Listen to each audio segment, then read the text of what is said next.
Do you remember this clip? I know that the British soul is awakening and stirring.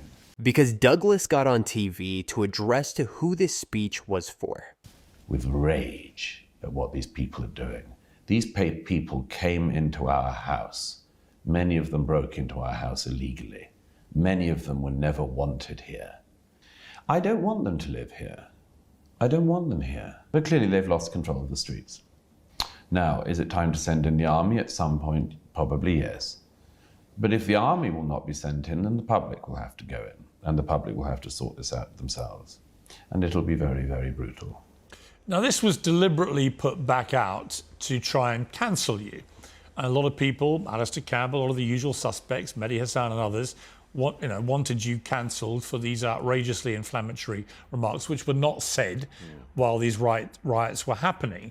Just to clarify, who were you talking about in that interview?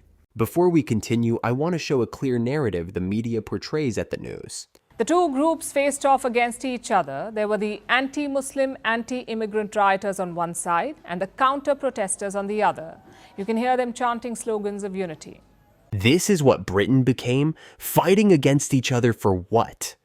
Some illegal immigrants who just want to live on your taxes and in your houses with their laws. This is what Britain became? The Muslim communities are terrorized. On immigration.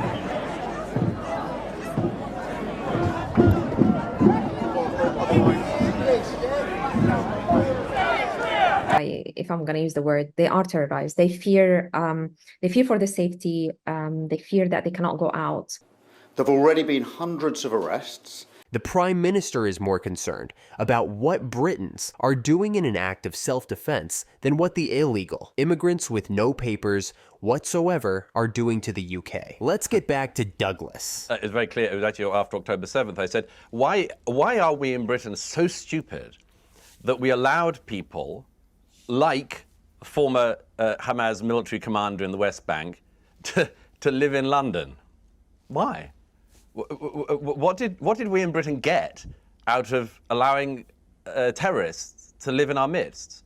Why is the former Deputy Prime Minister of Iran, who wrote the book justifying the murder of the British novelist Salman Rushdie, why did the man who wrote the book justifying and calling for the murder of a British novelist, why is he living in London? Why has he been living in London for the last 20 years? What has Britain got out of this? Why are we so crazy in Britain that we would give sanctuary to people who want our way of life over? And I've still never had a response to that question. I've asked it for many years, and I've written extensively about it, and I still cannot understand how a society can be so insane that it can welcome in people who want to destroy it. But let's park that for a second. The situation in Southport is, as you say, it's a very interesting example of what can happen with social media. Because actually it goes back to something we were talking about earlier. Southport was such a heinous crime in an area where, I mean, unfortunately we've got sort of used to terrorist attacks in some of our major cities. But an appalling, brutal attack like this on the weakest and most vulnerable target is something which so horrifies people that, of course, they scour around looking for people to blame. Now, we'll see when the trial comes up if there were any motivations or, as it were, inspirations for this vile young man who did this. But I have to say, having covered a lot of terrorist incidents in my life, one of the things that anyone who's wise knows is just wait, and see who is responsible before you start sounding off. And unfortunately, there's lots of people who don't have the discipline to do that. Some people who, in the immediate aftermath of something, are just, as I say, scouring for people to blame. I think that there are several lessons to be taken from this, though. One is, we cannot be in a situation in our society, in Britain or anywhere else, where we are only one madman's attack from responses like this happening. I have argued for decades now that if we had a sensible asylum policy and a reasonable immigration policy, and we didn't allow thousands of people to come into the country illegally every few months, that, you know, we could have a reasonable kind of migration policy like we had in the 1990s, when tens of thousands of people were net migration a year. Now, before we continue on the Douglas interview, I want to show you news from Africa about illegal immigrants and how they deal with them. We tallied about over 25 illegal foreign nationals now. We are standing at over 30. We are, and since morning we have got over 73 of them who were arrested. We don't have that situation in Britain now. We do have thousands of people coming illegally all the time and never being returned. And we had net migration of almost 750,000 in the last year of a Conservative government that had promised in election after election to bring immigration, net legal migration, down to 1990s levels. And they didn't. Labour, Conservative, the Liberal Democrats, all in government, promised to bring down net migration and to stop illegal migration, and instead they ramped it up and ramped it up and ramped it up. The consequences of that are totally predictable. When people say now that my book, The Strange Death of Europe, was prophetic, I say it wasn't prophetic. You didn't need to be a prophet to see the loss of trust in society, the scouring around for people to blame, the much more. You didn't need to be a prophet to see that. You just had to have your eyes open and be willing to say what you saw with them. And too few people were willing to do that.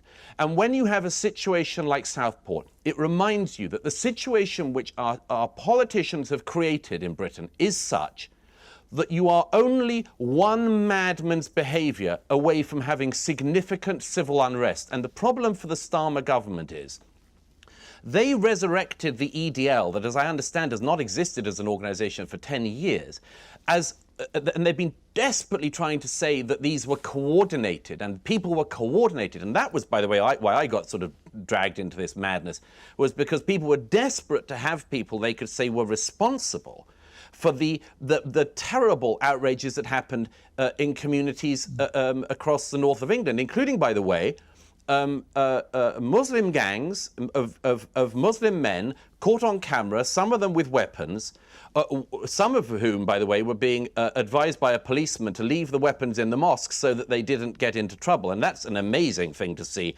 But Are those the same who said that they were scared to leave their houses? I would say it's much worse than that. Would that there were clear coordinators here, because you could go after the people. But there weren't, Piers. As I understand it, from what I can see, this was angry crowds of people that sometimes became mobs, and they weren't coordinated. That is much harder and much more worrying, because it. Well, I would take slight issue. Okay, and the rest don't seem to know what to do about it. I would take slight issue, because I think. Why is our country in this position, Piers? Why is it that tens of thousands of people, in fact hundreds of thousands sometimes, were shutting down the centre of London week in, week out, something, by the way, the French government wouldn't allow in Paris, but was happening week in, week out, with people being intimidated on the streets of London and other cities, with anti-Semitic and racist abuse from these marchers every single week, all the time? Nobody in government just sort of said, look, OK, we get the point, right, but you don't have the right to intimidate people. Why do we have people outside Westminster Abbey calling out jihadist chants? Why do we have people on the streets of London who some of whom I've seen you countering on your show, calling for jihad on the streets of London? Why are we in this position that on the 11th of November, on the day that is most sacred to the British soul, where we remember our forebears who fought for our freedom, that we should have a threat of hundreds of thousands of people who hate Britain, who never, ever carry a British flag, would never, ever do anything that is patriotic for Britain? Why are we in this situation in Britain? I would tell you why. Again, it's because our government has lost control of the borders for years. And now we are a very low trust, very febrile society in Britain, where we used to be very high trust and where we didn't used to be at risk of having riots at any moment because of one madman anywhere in the country. We're in this situation because generations of politicians of all parties have brought us here. That is on them. But my question is always, why has it got to be always a one-way street on the toleration? We are forever being told about how tolerant we have to be. But it seems to me that the people saying that are highly intolerant of us and our traditions. The reason why the cenotaph matters is because it is a holy place in the British psyche. The reason why the statue of Churchill, which is always being attacked, is so sacred to us is because it speaks to the sacrifice of our forebears and the knowledge that we in Britain are a good country who have been... Douglas is making a great point here. Why would patriots are getting called extremism, but when riots are going on for weeks, nobody calls them extreme for their actions? A force for good in the world, overwhelmingly. And that we have people in our country now who do not believe in that, who believe we have been a force for evil in the world, who march against our country, who threaten to despoil our holy places and our very identity. The British public should not endlessly be putting up with being insulted and defamed. And my belief is that we have the right to stand up for our traditions and a right to stand up for our holy places and our holy days. And that the situation we're in is that if anyone does say we must, if people are going to threaten to attack the cenotaph, we should defend it, people will say the people who defend it are far-right extremists. By the way, something they would never say against the people, the other way around, who would deface the cenotaph. So, we have been transformed as a society into an incredibly febrile, low-trust society. And as Nadim Zahawi said in the Times the other week, he wrote a piece where he mentioned me, and he said that Douglas Murray has said for years that what is now happening would happen. And as he said, I never did it in the spirit of glee. I did it in deep lamentation.